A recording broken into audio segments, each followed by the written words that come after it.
your message will set the tone. Sir is not only a name as a professor in Jadavpur University Mechanical Department. Sir is an identity to all of us who are these students. We feel very proud that today we actually have the footfall of Professor Sadhan K Ghosh in our campus. Thank you, sir, for making from your busy schedule and come in our campus today. Sir was the former dean of FED of Jadavpur University and former HOD of Mechanical Engg Department of Jadavpur University, and also he is the president of ISW India. Waste management is always a problem of awareness from all of us. So we have to increase our awareness in this regard. Not only that, it's a global issue, and Professor Dr. Sadhan K Ghosh sir is working on this field for a long time. Should have chocolate? Chocolate is preferred than cake. And it is developed in 3D printing, sir. It has been developed by our 3D printing lab. Mechanical Engg. Yeah. Oh, great. Thank you very much.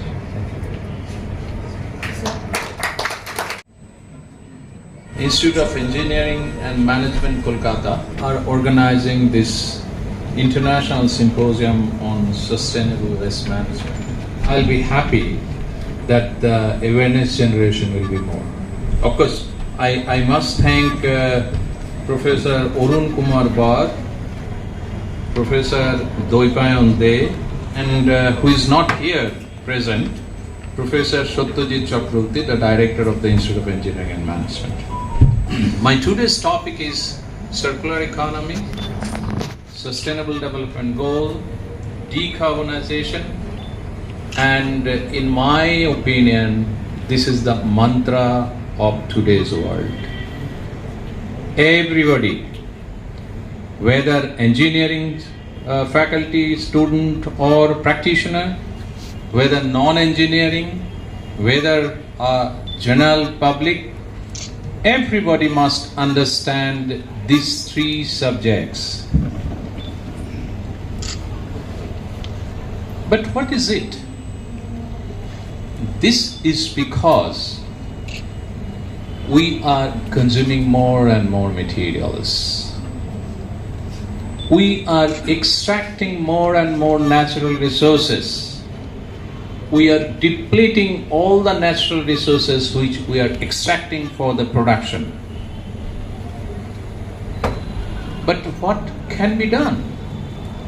There are some solution, there are some proposition, there are some procedures which we can adopt, and then we can achieve some of the goals to reduce the extraction rate of the natural resources, to reuse the natural resources extracted, and helping the sustainability or helping the achievement of the sustainability of the environment.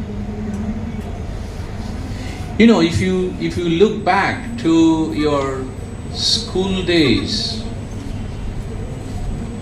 you were given only 1 or 2 writing pen, and mostly fountain pen, but I am not sure whether everybody uses fountain pen. Can you raise your hand? Yeah, very few. So those who were using fountain pen, that fountain pen were purchased by your parents and which was used by you for years together. And if you lose it, then it is a problem for you. It was a problem for you. Today, and having 2 or 3 fountain pen, we call him or her a rich person. Compare today's situation. We have, everybody, at least 20 pens in the box, or maybe more. I have at least 50 pens. and many a time I don't know whether this will write or that will write. The ink is dried away. Some of the places whenever I am writing, I am just keeping that pen, somebody takes away. And this is the way we go. And after some time, we find, oh, it is too much. So throw it away, some of the pens. Where it is going? It is going to the Dampier Dhapa, which is very famous for all of us. What we are doing there means we have extracted some material from the production of the pen, we are using for some time or not using for some time, and after that, at the end of its lifetime, we are throwing it away to the dumping ground or some other place. We are depleting the resources which we have extracted. Chalega nahi. We cannot continue with this.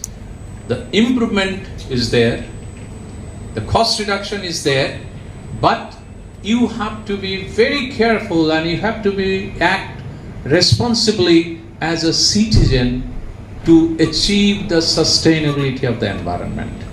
Otherwise, this will not be the responsible act. We witness in many of the places, and it's not only in my country, in many of the countries, like 25 years back, in 2006 or 7, maybe more, 26 or 7, I made a film on the plastic waste management when one of my machines on processing of waste plastics, eco-friendly machine. That time I went to Dhapa and I saw the same situation. This way, people were earning their livelihood. You go today to Dhapa, you will get the same situation. There is no change. We have to change. We have big Dhapa, dumping ground. And if you go to many of the cities, people are very happy. Oh, we have one, we have two dumping ground, so that they have a gold coin. But you know, today's objective of us is zero landfill site. There will be no landfill in the state. There will be no landfill in the city. Very recently, two of my research projects, which was made Optus, that was funded by Norway, we did it, a project in Odisha, and we found 2019 when we had the Icon Excellence, Icon Conference in Odisha. I helped for formulation of some of the policies of waste management. In 2022, when we went for studying that, we have seen the implementation of that policy. Many of the cities, we studied in 9 cities. We have seen they have made the MRF, Material Recovery Facility. All the dry waste is coming, they are segregating, they are going for recycling, so these are not going to the waste dumping area. They are collecting the wet waste, like the kitchen waste and many other. So they are putting it into the composting. In some cases biogas, but we have not seen any biogas in those 9 cities. And they are making composting, they are selling it, or they are giving it free of cost. What is the result of it? The result is in Rourkela, in Angul, they made the dumping ground zero. No dumping ground. Means whatever waste is generated, they are utilizing it, recycling it, and ultimately number of people, hundreds of people are employed there. They are generating processes, they are generating money, they are generating employment, and they are protecting the environment. We must do it. In government, in West Bengal, it has been started. One of my project is ongoing for last 3 months. We are also assessing what is happening here. Here, the terminology circular economy comes into action whenever we think about utilization of the waste. So let us first understand what is the definition of circular economy. So circular economy I mean, today we are in the process of EPCD2. What is EPCD2? E, can you tell me what is EPCD2? E is extract. What is E? Extract means you are extracting the material from the natural resources. It may be mines, it may be petroleum, it may be water or any other thing. P means once you extract the material, what you do? You produce. So E, P is produce. You manufacture. Then after manufacturing, what you do? You consume. EPC, consume the material. And at the end of the life cycle of the consumption, at the end of the life cycle of that particular product, for intended use, what do you do? Throw it away. Dispose. So D, EPCD. And what is again D? Dispose and throw it away to the dumping ground means deplete. So in that way, EPCD double, D2. What stands for EPCD2? Extract, produce, consume, dispose, deplete. Deplete means forget it. It is gone. So that means the material which you extracted from the natural resources, after the use, you are depleting the natural resources. This is the concept on which we are working today. So EPCD2, this is called a linear economy. But what we are interested to, this linear economy should go around and it should be closed loop. That is circular economy. So from EPCD2 or the linear economy, we have to go to a higher echelon. If we are here, we should jump. What is the higher echelon? How we can go it? We can conserve the natural resources. We can go for the zero waste concept. Zero waste concept means there will be no waste, there will be no depletion of the natural resources, and there should be a closed loop cycle so that the waste which we are generating, instead of depleting it, we should make it fit for a second manufacturing process. Means if we get the pen or if we get the mobile phone which you are using, or we are using this, then after the end of its lifetime, don't throw it away, but take it, conserve it for a second material manufacturing process. So if you go for a second manufacturing process, then what you will do is you can generate some product. The process in which you are in, the requirement of the raw material, a part of the requirement of the raw material will be met by the waste material. So if the requirement of the raw material is X, then you have to extract X minus Y. Y is the amount of waste you are utilizing. So that is a reduction in the natural resource extraction. After that, what happens? This process, it can produce something. And for the process, you have to employ some people. So it generates employment, it generates economy, and as a matter of fact, it helps in environmental protection. And it helps in reduction of the natural resources. So this is called circular economy. Now, what is decarbonization? You know, today, if you go to the dumping ground, again I am going to the dumping ground. If you go in the summer, you will find fumes coming from the dumping ground. What are those? In the hot summer, the methane gas which is emanating from the waste, rotten waste, got fire. And those are fire or the methane gas is coming out. Methane or GHG emission, we all know, is a very dangerous for the health, very dangerous for the environment. So what we have to do, or any other processes, if you burn something, you will get carbon dioxide. You will get the GHG. So this GHG emission has to be reduced. What will happen if we reduce it?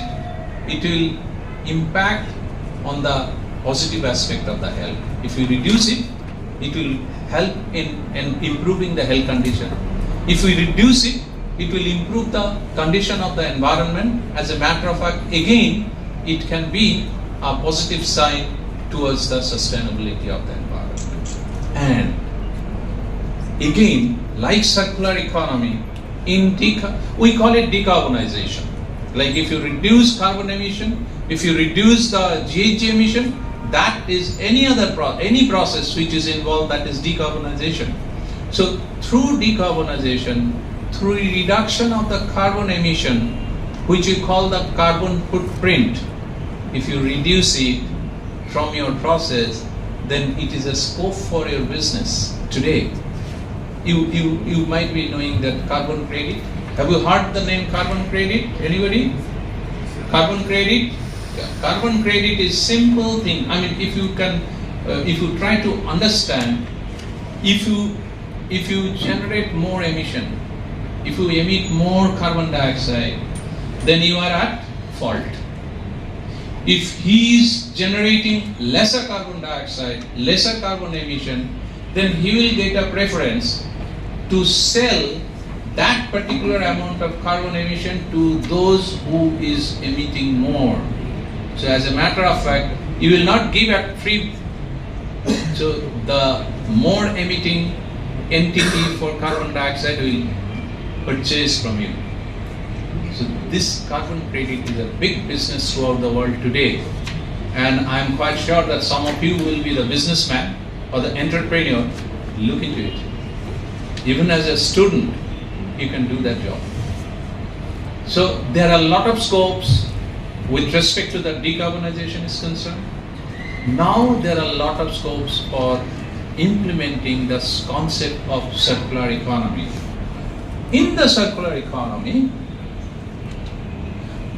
this is the emission level. Like there are 3 scopes which we identified by the UN in 2015.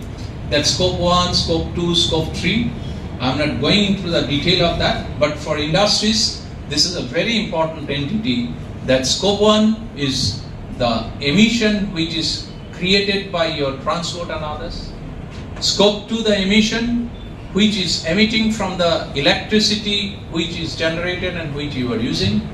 Today, for the corporate, you have to produce the carbon emission report, the sustainability report, where you have to calculate all these things and you have to show that how much carbon emission you are reducing. So these are all, is a very good scope for all of us to study and to make your profession on this basis. Huge money, huge investment, huge activities are there utilizing this carbon emission, utilizing this circular economy concept. Number of transformation area where you can reduce the decarbonization.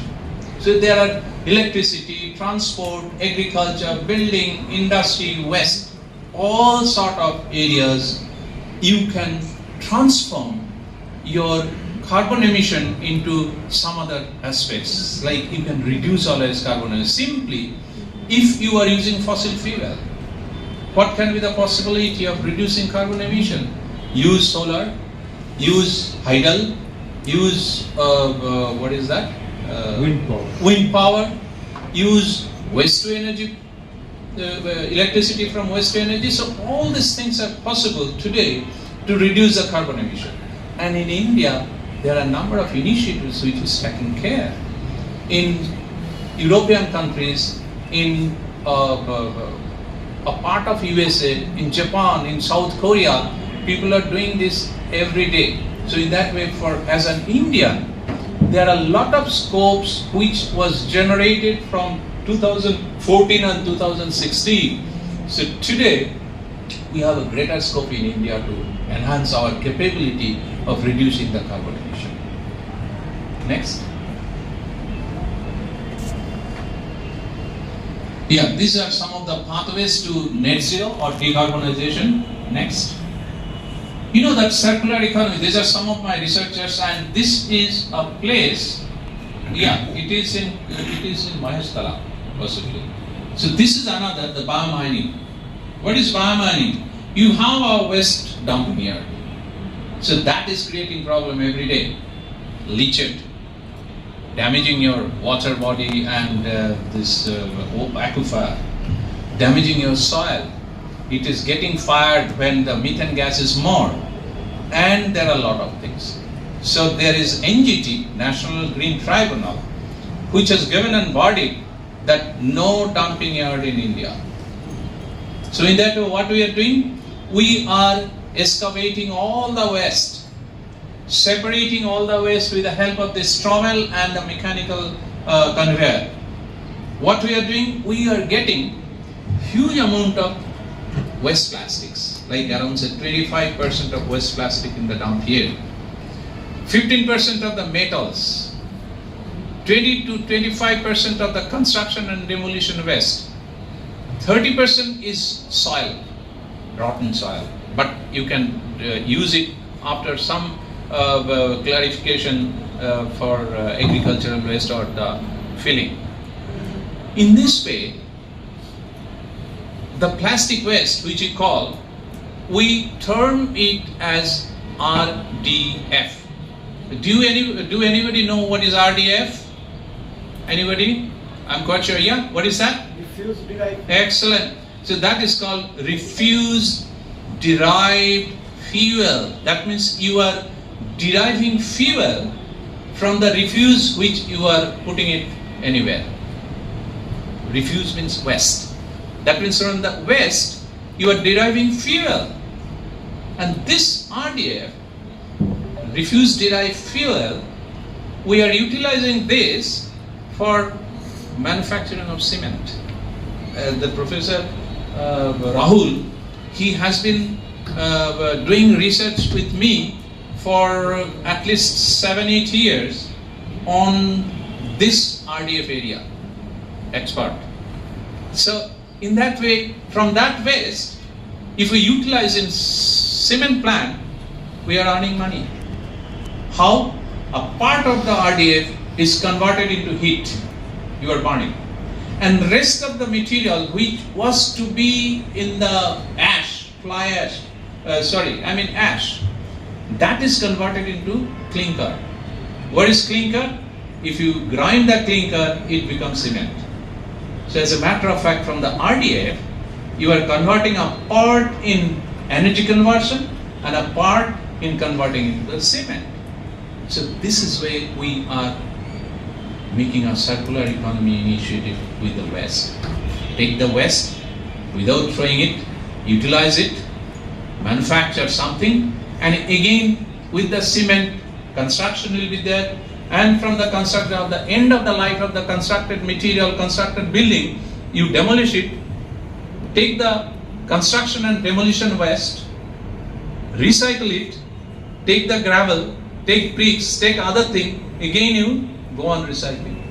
So this is the example of circular economy. And in India, there is a huge scope for making business implementing the concept of circular economy. You know, we are generating more than 62 million tons of waste. And we are generating huge amount of electronic waste. We are generating huge amount of plastic waste.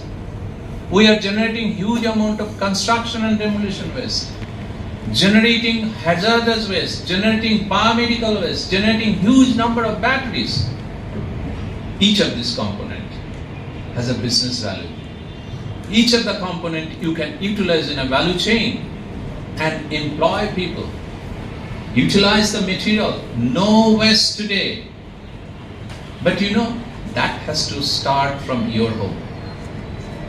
And you know, this definition was developed by me in 2019, and this is now used by many people throughout the world, and this was published in some of my books also in 2020, 2021, published by Springer or any other.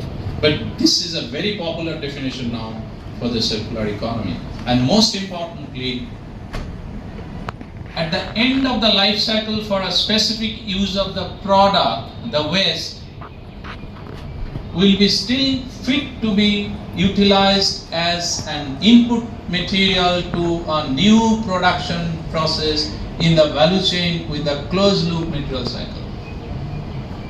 Very important part. Here, this is my another model for implementation of the circular economy. It is not so easy that I'll go for circular economy implementation. No. There are something which has to be done. It has to be started from the thought process.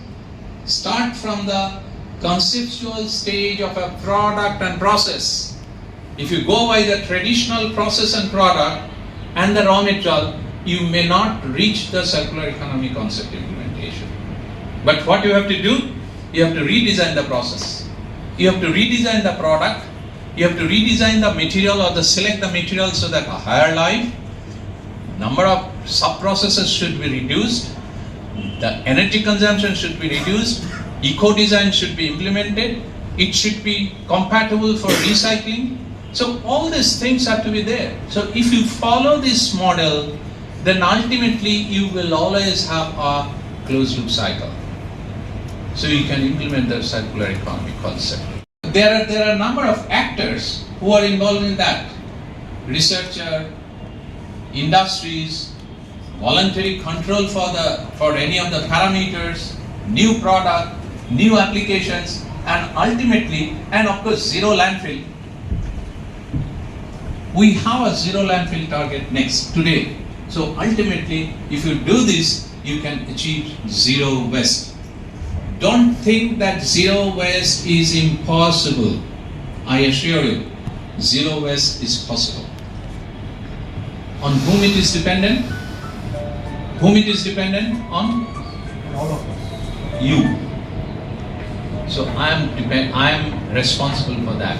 If I think that from today I'll start it, and do you know how you can start from today? That is the task which I'll be giving today now. Do you separate the waste which you generate at your home? Can you raise your hand? How many of you separate the waste at your home? Please. So, a very few. So, raise once again. How many?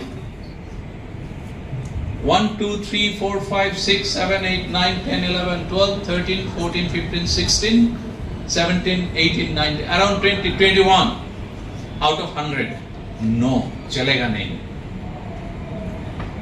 100% of the people must raise that, and you must feel proud that I am doing something for the society by separating the waste at my home. Do you know why I am telling? Why this separation is necessary? If you mix the waste, if you ask somebody, hey, take my waste, he or she will tell, give me some money and give me the transport, then I'll take it and dump it. But if you separate all the waste, maybe in 12 category, 13 category, 15 category, 20 category, even many categories, then each of the category of the waste will have a specific value. Then you can bargain. Hey, this is 2 rupees per kg, this is 10 rupees per kg, this is 30 rupees per kg. It is an earning for you. Do you know why it is an earning for you? Because the person who is purchasing from you, he will go to the recycling plant and he will again sell it. And then the waste which you have generated, that will go on manufacturing process, and a new manufacturing process will start. And that should be the way of life. In my language, circular economy, decarbonization are the way of life for each and every person.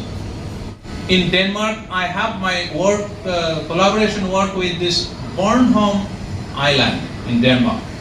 We are implementing circular economy there for last 4 or 5 years. They have a waste to energy, but they are not producing electricity because electricity is in affluence.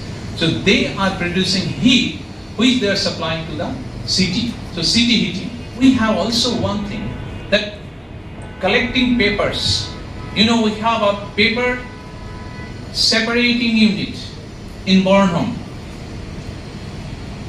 Papers are separated in 40 categories, 40, only the paper waste. Think of it, how much business they can generate.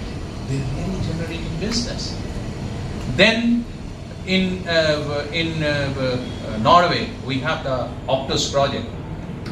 Ocean plastic converted into opportunities for circular economy. What we are doing? Waste plastics, non-recyclable waste plastics, which are no way can be utilized. We are taking those material, putting it into the cement plant and making cement, and we are very happy. Some of the waste converted into different products, construction demolition waste, then plastics, then tires, then wood, paper, all those things. You know that you can utilize these and you can involve the NGOs, self-help group. Next. This is a water, harvesting, but I'm not going into that. That is also needed. More importantly, what I have given the task that 21% are doing it, but rest of these people are not doing it. So please follow this. And this is not my version. This is required by the government of India. Solid Waste Management Rules 2016. It says that every citizen of India is responsible for separating the waste in this way. Biodegradable waste, recyclable non-biodegradable waste, hazardous, domestic hazardous waste, a garden and other waste, construction demolition waste, separate it. And collection and recycling is the responsibility of the municipality. But if municipality doesn't do it, take them on the board and force them to do it. Go to the commissioner, go to the president, chairman, go to the CIC, go to councillor, ask them, you have the responsibility of doing it, so please do it. We have dhapa, not much of the work is being carried out. So we can utilize a lot of waste. Next. Forget it. These are the rules. You will get it in the website. Next. These are number of technologies which are very much involved, very much developed in India. This can be utilized for treatment of the waste and getting a new product. Next. Same. Yeah, this is again with my researchers, we are visiting some of the waste which we are collecting. This way we are packing the waste. This way we are packing the waste. And this has a great value. The manufacturer are coming to that place and they are purchasing those. And we are, in fact, in my ward, 115 ward, I am staying in Kolkata. From 2006, I have enforced municipal to implement it. 20 ladies and gents are working there from morning 6 to 12 every day. And around 6 tons of plastics they are collecting and many other. They are selling and they are getting 5,000 to 7,000 rupees per month each, only working from 6 to 12, and then they are doing other business. So this is the way economy can be generated. Next. This is one of my machines which I was telling about, the plastic waste management recycling. I developed it. Many of the places it is being utilized. I got a patent of this in 2007, and this is the way we can also go for mechanical recycling of the plastics without any pollution. But there are many other ways by which you can utilize the plastics for circular economy. This is still there in Jadavpur University, this machine. This is one, the Medicare's process for biomedical waste treatment. Next. Okay, the co-processing of cement, the waste in cement, these are the cement plants, and we have been doing work for a long time. Next. And in cement plant, you can utilize any type of waste, not only municipal waste. There are 50 types of waste which you can utilize in cement plant. Okay, and this is another, you know that construction and demolition waste, there are a number of plants in India who are producing different types of products and making business. And of course 67% of the waste are being processed in India today. 10 years back it was around 20 to 22%. So India is going ahead, and this government has really given a great push throughout the country. More than 4,500 cities are now separating the waste and implementing the circular economy concept. 3R concept, reduce, reuse, recycle. And as a matter of fact, many people are involved in this process. And next. These are some of the comments I just made, but only one and most important thing is for implementation of the circular economy, decarbonization, sustainable development goal, your awareness is very much needed. Your awareness means research scholars, students, teachers, government officers, municipal administration, government secretaries, and the ministries. Many of the people don't understand this, and that's why they are not putting it into the focus. We have to be very thorough on it. This is a subject for everybody, not only for me or who are researching. It is the subject of everybody. So please keep in mind, circular economy and decarbonization are the way of life today. Thank you very much. I'm Assistant Professor Gunjan Kumar only from IEM Mechanical Department. So I'm very much interested in the topic that you have mentioned. And my question is for decarbonization of the building sector. As you know, building sector is a very important segment, and also the waste that we are generating is starting from the home itself, as you mentioned very clearly also. So regarding when we are approaching the decarbonization of a building sector, especially I'm mentioning the residential building, what is your take on that issue, sir? Yeah. And second part, how to improve the recycled content of the building material itself? Because if I'm not wrong, I have maybe data maybe here and there, but as per IGBC, recycled content of the building material is still very less. You can say that around less than 15% if I am not wrong. Maybe this is what status as on time. So there is an opportunity to improve the recycled content of the building material. This is the first. Second, how to approach this decarbonization of the building segment considering both residential and commercial. Over to you, sir.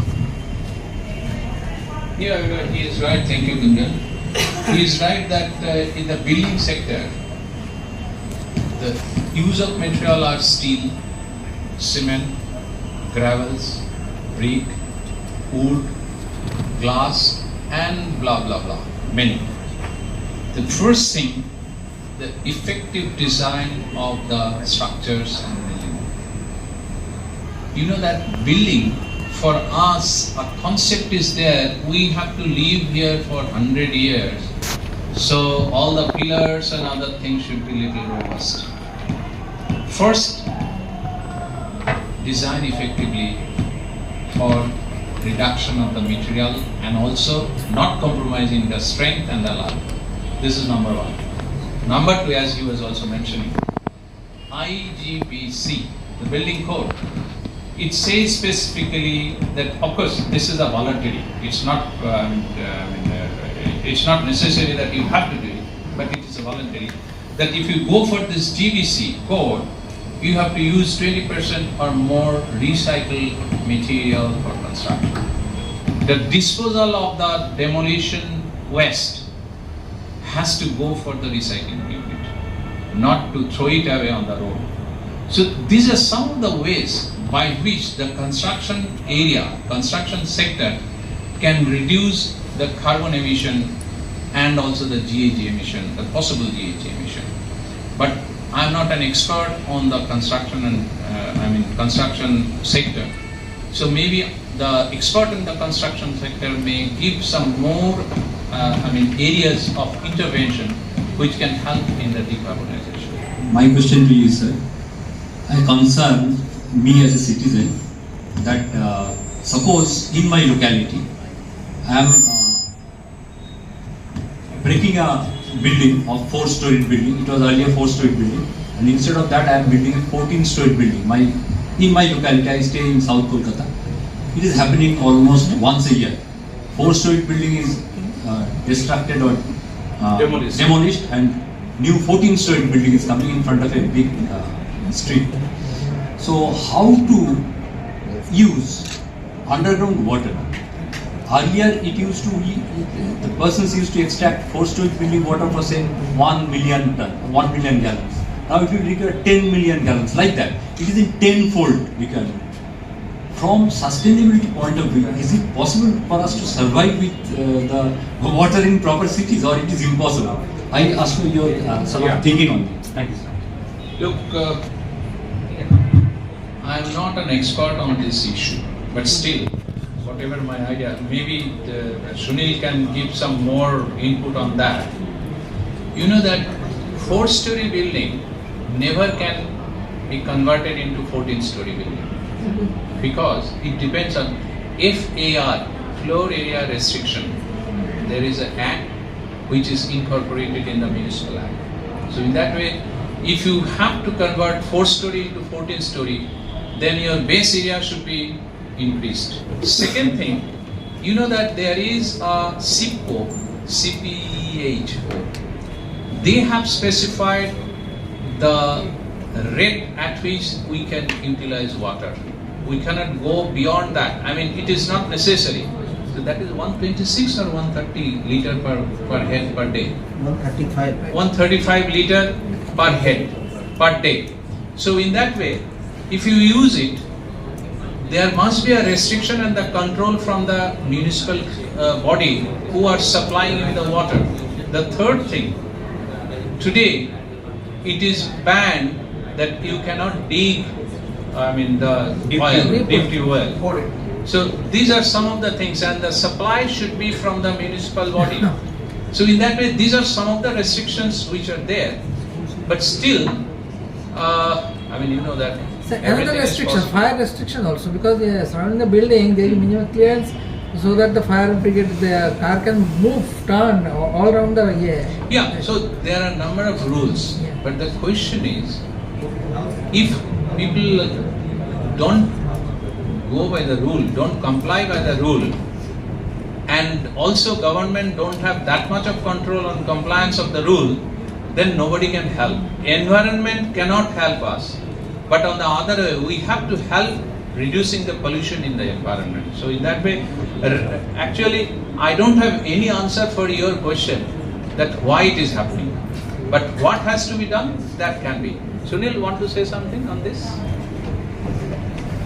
Thank you very much, sir. I think sir has already replied, but the most important aspect is this groundwater recharging and this rainwater harvesting.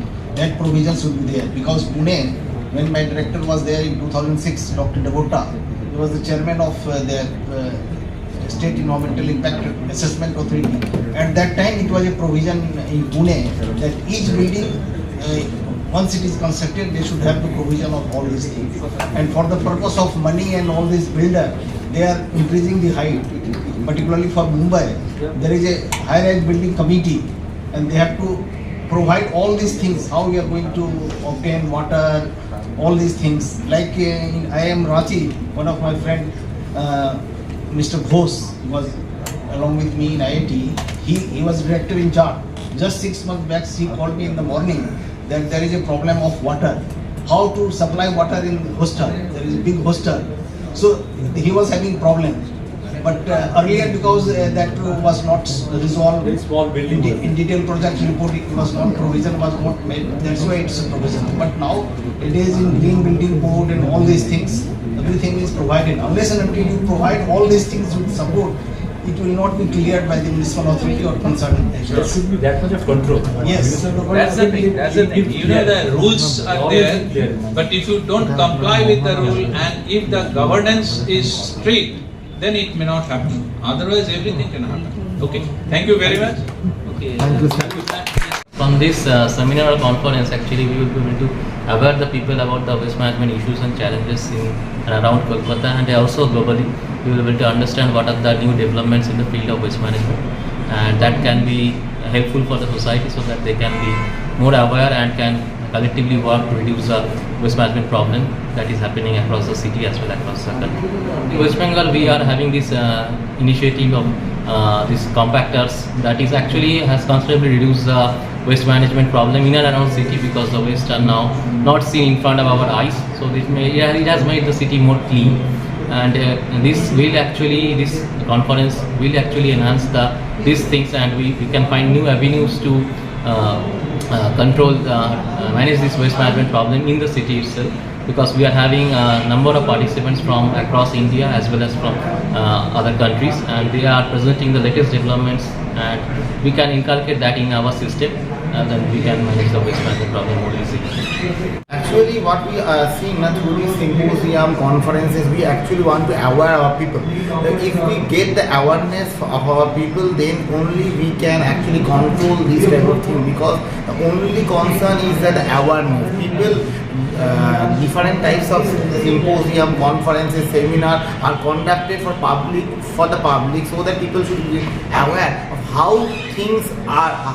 What should we do to actually take the initiative for these waste management systems? Because if we do not do this in a proper or in a technical way, then this will be a global issue. And you all know that not only in West Bengal, not only in India, not only throughout the world, we are suffering from this problem. So this have to be come down. We all have to join our hands, so that through these programs, through different programs that we conducted throughout the country, throughout globally, so that we can aware our people, so that people can know how we can reduce the waste and plastic waste also. Different types of people coming from different sectors, from waste management sectors to decarbonization sectors, from nationally, internationally and local bodies. People are coming over here, they are sharing their thoughts, and from their knowledge, from their expertise, we want to aware our students,